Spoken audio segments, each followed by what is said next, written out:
আসসালামু আলাইকুম দর্শক শ্রোতা, আশা করি আল্লাহর অশেষ রহমতে আপনারা ভালো আছেন। আমিও আল্লাহর অশেষ রহমতে ভালো আছি।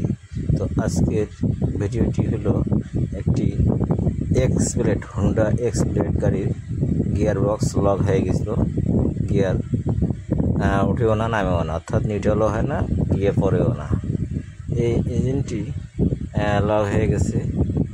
তো এটা আমরা আজকে সেটিং করতেছি, আপনাদেরকে এই ভিডিওর মাধ্যমে দেখানো হচ্ছে। যাই হোক, এই কাজগুলো কখন হয়? যখন যারা নতুন চালক চালায় বা নতুন কেউ ড্রাইভিং করে, উল্টাপাল্টা গিয়ার মারে। আবার কোনো সময় দেখা যাচ্ছে গাড়িতে ডুপ্লিকেট মোবিল ঢাললো, অনেক সময় দ্রুত ইঞ্জিন হিট হয়ে যায়। হিট হওয়ার পর গিয়ার যখন মাইনাস প্লাস করা হয়, তখন কিন্তু গিয়ার আটকে যায় এবং গিয়ারের লক হওয়ার সম্ভাবনা বেশি থাকে। তো আপনারা অবশ্যই ইঞ্জিনের মধ্যে সঠিক ইঞ্জিন অয়েল দিবেন এবং নতুন যারা চালক তাদেরকে এই দামি গাড়িগুলো সহজে চালাতে দিবেন না এবং চালাটাও ঠিক না। ওরা কখন কোনো সময় ক্লাচ বেশি টানে এবং কম টানে এবং পিক আপ টানা অবস্থায় গিয়ার ফেলে, যার ফলে অনেক সময় গিয়ার বক্সে কট কট শব্দ হয়ে যায়। কখন কোন গিয়ার মাইনাস করতে হবে, প্লাস করতে হবে, এটাও বোঝে না।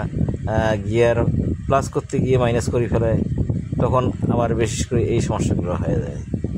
যাই হোক, আপনারা অবশ্যই সতর্ক অবলম্বন করে গাড়ি ড্রাইভিং করবেন এবং অবশ্যই ইঞ্জিনের মধ্যে ভালো ইঞ্জিন অয়েল দিবেন। এখন আমরা গিয়ারগুলো পরীক্ষা করতেছি যে সঠিকভাবে কাজ করতেছি কি না। তো আশা করি ইঞ্জিনটি ভালোভাবে ঠিক হয়ে যাবে, পরবর্তীতে আর এই ধরনের সমস্যা হবে না। যে কারণে এগুলো সমস্যা হচ্ছে, কারণগুলো আমরা যার গাড়ি তাকে আমরা সঠিকভাবে বুঝিয়ে দেব। তো আশা করি আপনারা ভালোভাবে বুঝতে পারছেন। ভালো থাকুন, সুস্থ থাকুন, খোদা হাফেজ।